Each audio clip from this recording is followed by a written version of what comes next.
about ourselves, right? And have a continuing way of learning about ourselves. So we have certain systems that we use, though, certain systems that we devise. So we talk about supreme mathematics, right? A law and order of how the universe was created, right? And if we have supreme mathematics and we say that each number describes a law and order of the universe, it also will describe the nature of how we ought to have principles, how we ought to define ourselves and whatnot, right? Now we also do say who the original man is and who the original woman is.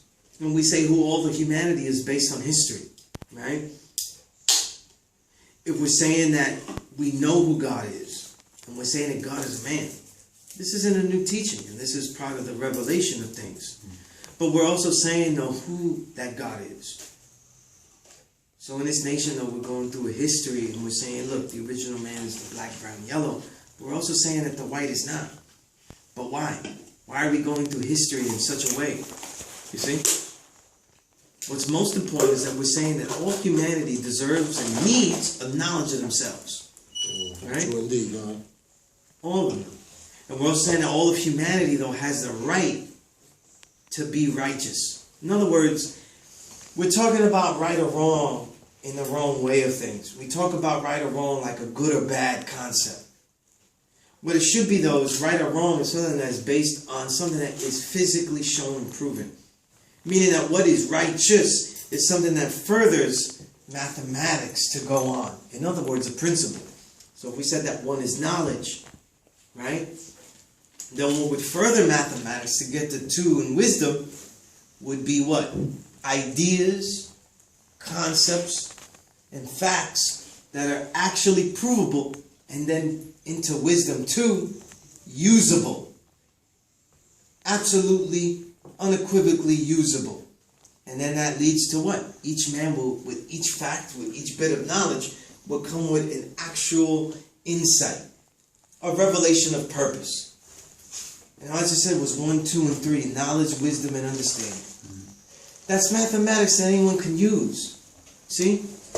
And the thing that becomes difficult, though, and I'm speaking to Jimmy right now, and that specific experience, is that when a man finds out his own history, though, he finds out horrible things. He finds out, look, I come from a lineage, though, of people that were oppressing. Just like Uzoji goes into his history and finds, I find a history of being oppressed. See? And it's something that was noted in James Allen's As a Man Thinketh. He known that both of the people that come from oppressors and oppressed are victims of their own realities. You see? Because those who are oppressed will continue to think that this is the way they ought to live, and those who are of the oppressor will think that they ought to have the right to be not right and exact. See? And so I say this, though, before I continue, that any person that comes from a history of slave masters, of doing devilish and all these things, they have the right to themselves, though, to go against the grain and be a rebel. And that first rebellion, though, is not looking to the sky for a mystery. A knowledge of self's core is not dealing with any mysterious being, energy, or force in the sky, in the ground, in some other plane. And the way we teach it, though, is that we say that the Creator is in His own creation. See? And Creator creates creation, and the creation inspires creation. I've been saying this, the whole time I've been teaching. And how that relates to every man is that every single man, woman, and child has some factor in adding on to that in some way. See? So if I was to say, look, Jimmy, you're not the original man. You know what I mean? You're not the true and living God. But you was made. And when we say what a devil is, a devil is any man which is made weak and wicked. So it already not grabbed the germ from the original. But if a man was to be wicked, because he is so weakened by the state he was brought in, weakened by the measures he's taken, and look, we have examples, right? We have examples of slavery, really. There's no white slave master was able to pick up brick and mortar and build the things that he has dominated us with. They couldn't do that. They couldn't survive. They couldn't survive the sugarcane fields. Any of these things, whatever we think of, right? But here's one thing that they did not use that they had that could have made them not wicked. They had intelligence enough to know the differences between what is wrong and what is right. And this is a decision that they decided not to make in the correct way. And when we talk about a mystery God, keeping us blind, deaf, and dumb, it also keeps those who oppress us with justifications to continue to keep others blind, deaf, and dumb. I am no Jesus, so whatever I'm doing, that's how I get by. See these justifications? Because Jesus has principles. And those principles, you do not have them. He has them.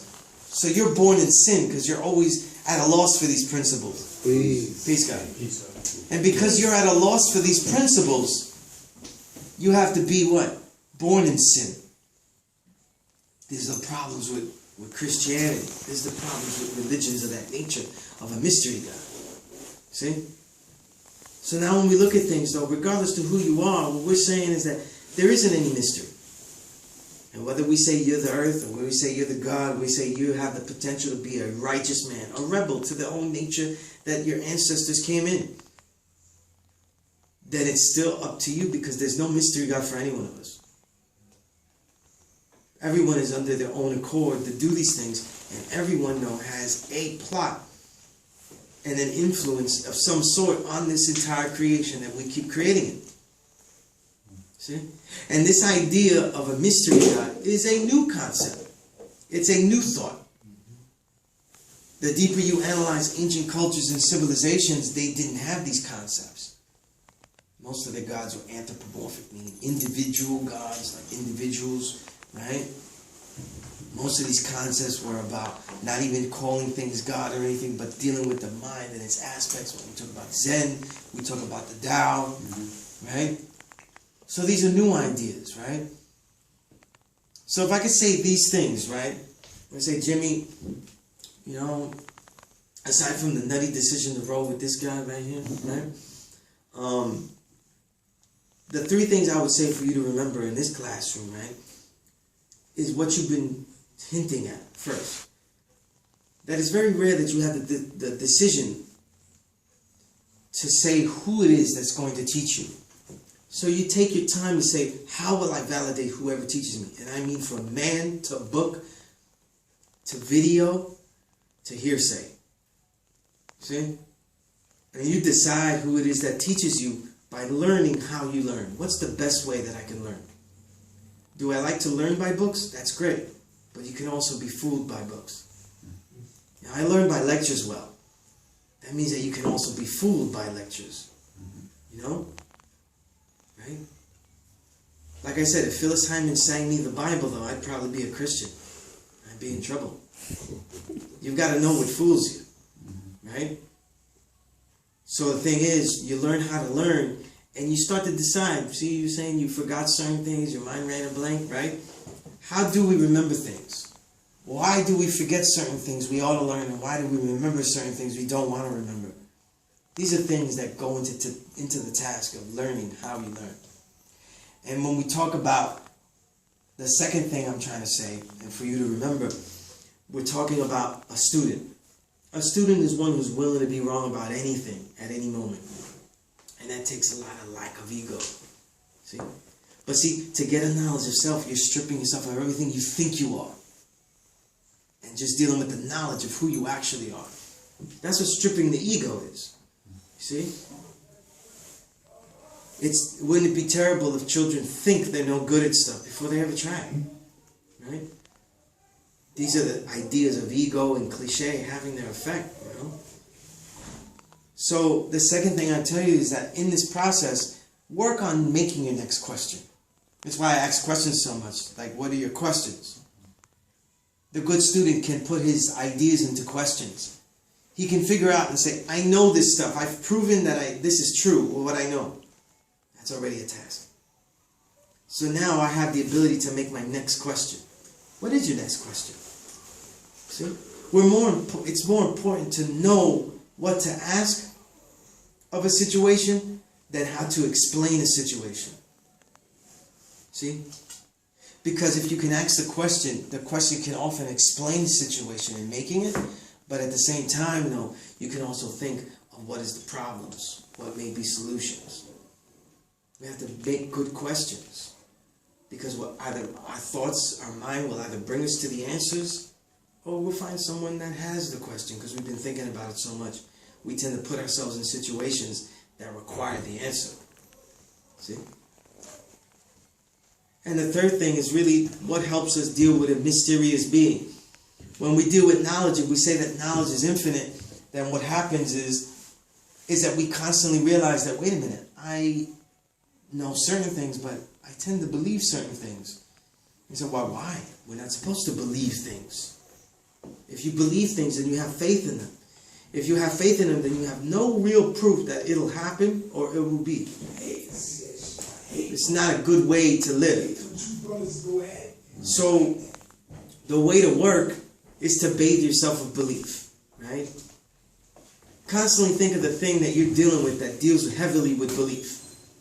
Like, what am I doing that I base my life on that is heavy on belief? Because it puts fear in you. Like, what if it's not there? What if it's not going to happen? You see?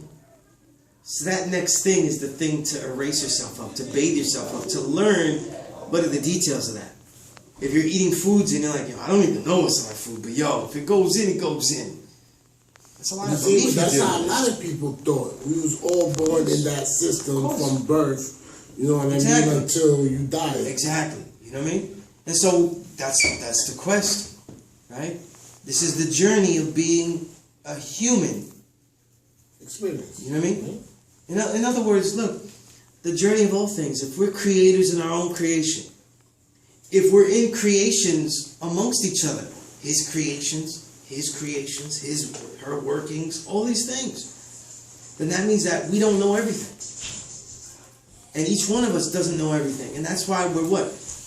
The more we deal with knowledge, the more we have a knowledge of self, we eliminate the variable that confuses us the most, ourselves. See? Yeah. And we can constantly ask ourselves, well, I'm dealing with belief heavy on this.